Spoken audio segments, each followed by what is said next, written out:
hears the heartbeat of my baby just hearing picking, picking, picking, picking, picking, picking, picking, picking, picking. Oh.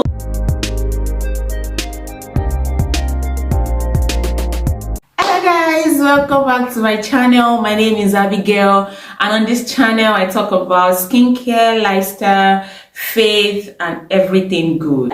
If you're seeing my face for the very first time, please do well to subscribe and join the growing community.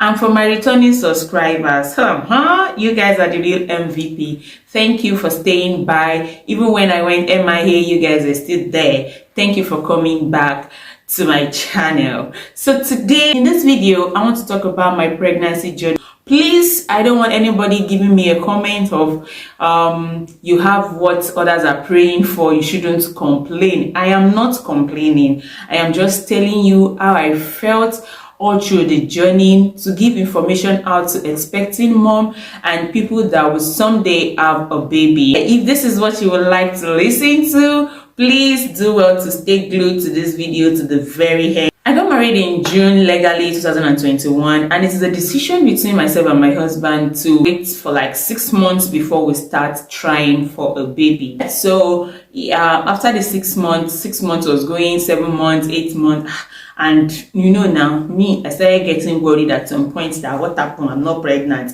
But I said I wanted to wait for 6 months. What is going on? Do you know, those kind of thing?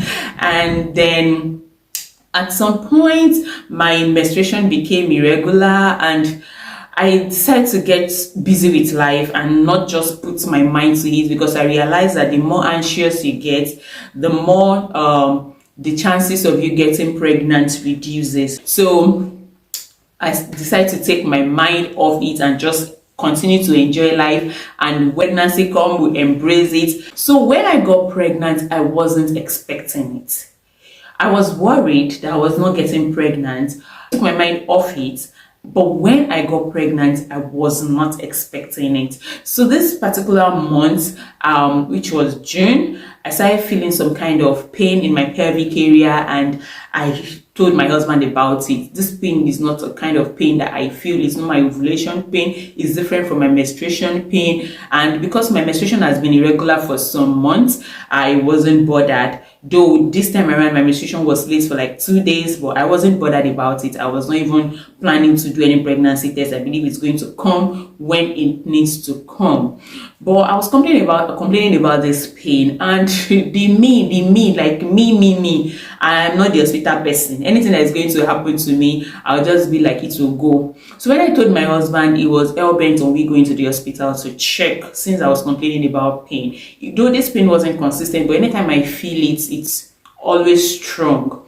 So yeah, we went to the hospital, and when I was conversing with the doctor, at first, the doctor was like, are you pregnant? I was like, pregnant? No. And she was like, are you not expecting to be pregnant? I was like, I'm expecting to be pregnant because I am married, but I don't think it's pregnancy. It might be infection or something. So the doctor proposed I go for a scan to check and see what actually is going on in my pelvic area. So I went for a scan, and when the sonographer was doing the scan, he was just checking and everything. I realized he did the 2 method of scan, like putting the gel on my tummy, check, and also using the there's this one that they put inside you to check if they are not getting the physical one. I don't know the name they call it. Did the 2, and I realized he wasn't getting what he needed to get. So I asked him what is the problem. So he told me, I don't know, but I know a baby is there, but I don't know. The way I reacted, I was like, baby, where, how, where, when? As in, the man was just looking at me like, wait, to know you were pregnant. I said, no, I am not pregnant. I don't know if I'm pregnant. I don't know. But this one, you're telling me you don't know if a baby is there or something. He said yes, that he could not get heartbeat, but he could see like a baby should be there and everything, but he's not too sure. So he's not giving me his words. I went back home to come back in 2 weeks' time to check if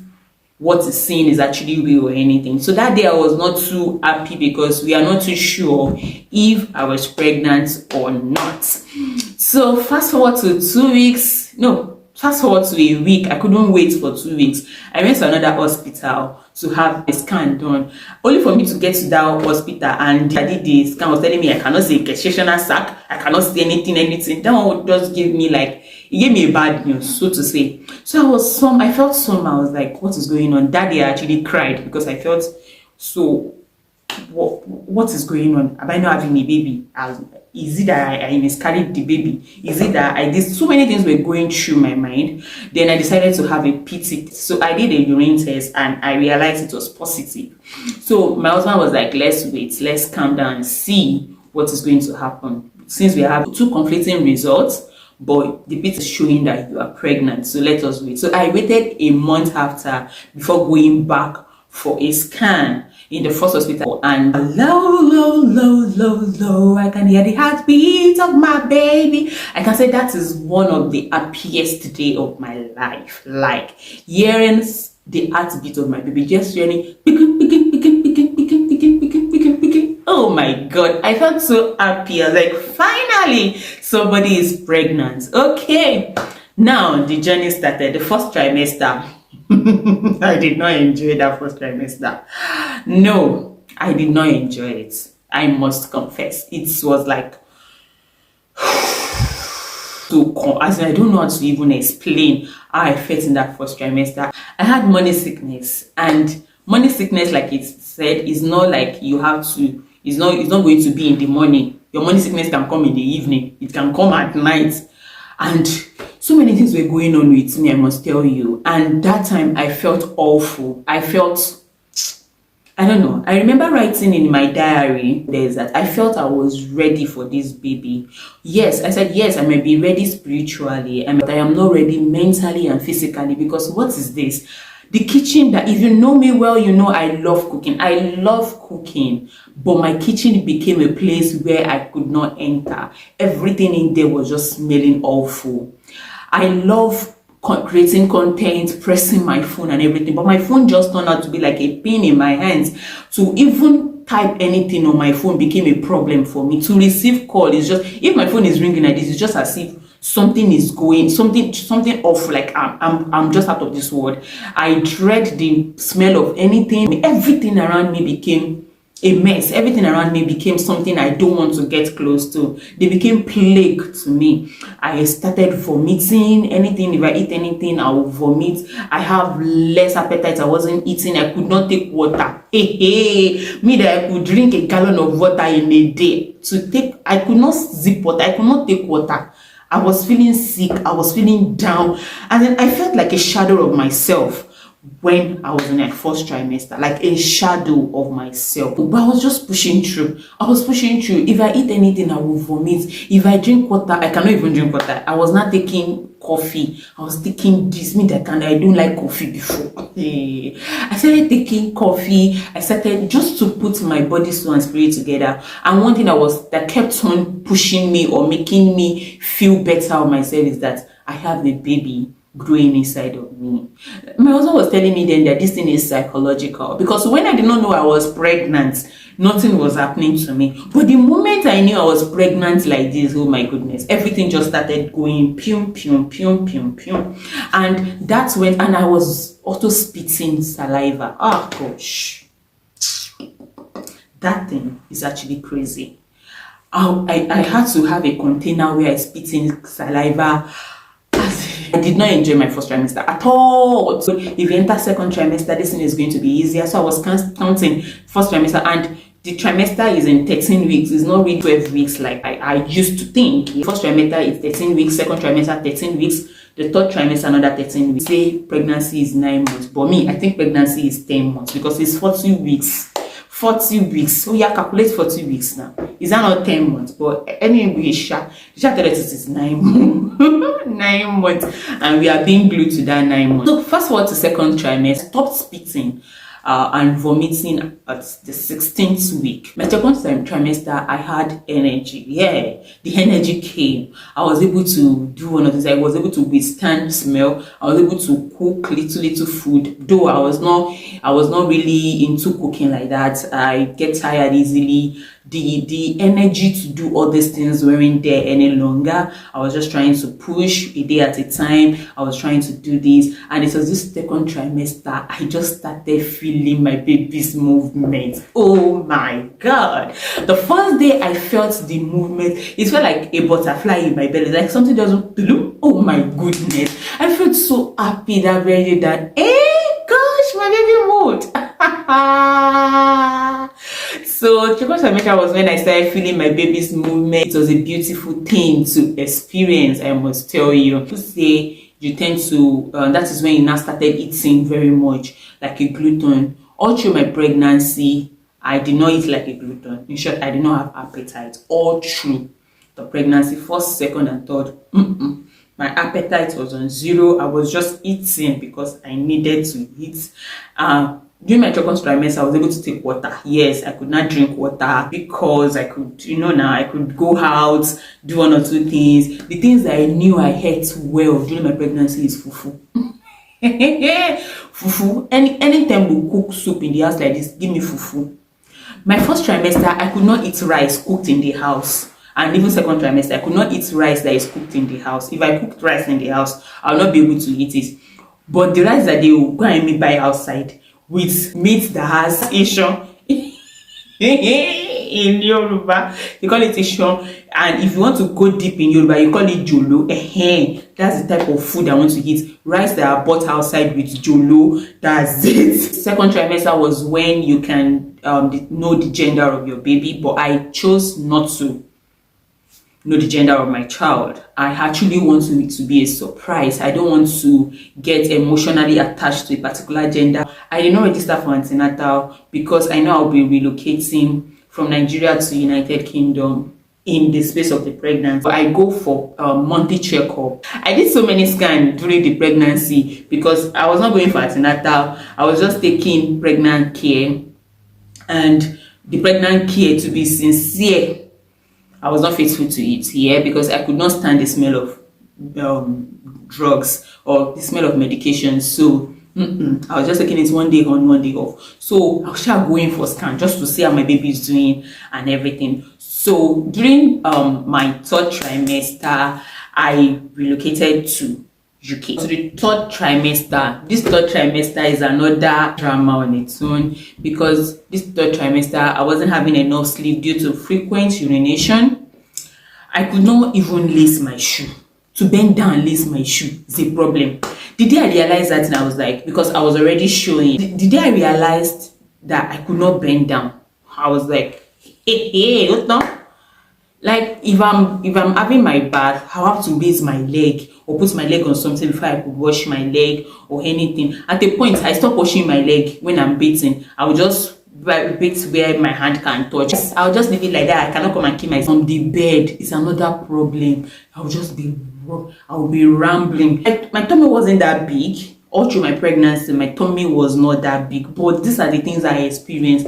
I am now thinking in my mind that those people that used to have twins, triplets, that have big tummy, they coping. Trimester again, I was anemic, like I have low blood, so I had to start taking ferrous. It was getting close to when I'll have my baby, and it's not safe to have a baby with a very low blood. After my pregnancy, I did not have any funny. My nose at times to get big, but it's not as big. I was not changing. I was just there. But if you see me, you know that, oh, there's a change in this lady, because all my neck became dark. My neck is still even dark safe. I don't know when this thing will go. I still have hyperpigmentation on my neck, but it's clearing off gradually. This time I became anxious. I want to meet my baby. I am tired, especially when it was close to when I had my baby. I think at 37 weeks or 38 weeks, I was just feeling, what is this? I want to have my baby. I am tired. I cannot wait to have my baby. My husband could not hear the last of it in the house. Any little thing, I want to have my baby. My baby should come. When will I have this baby? I'm tired of carrying this pregnancy. I want to meet my baby. Those are my experience in third trimester. Now to my experience with the UK hospital or with NHS. The first step is to register with the GP. Once you realize you're pregnant, it's like the hospital that is closer to you. I was asked to call the community midwife. I called for weeks. Nobody was returning calls, nobody was picking up,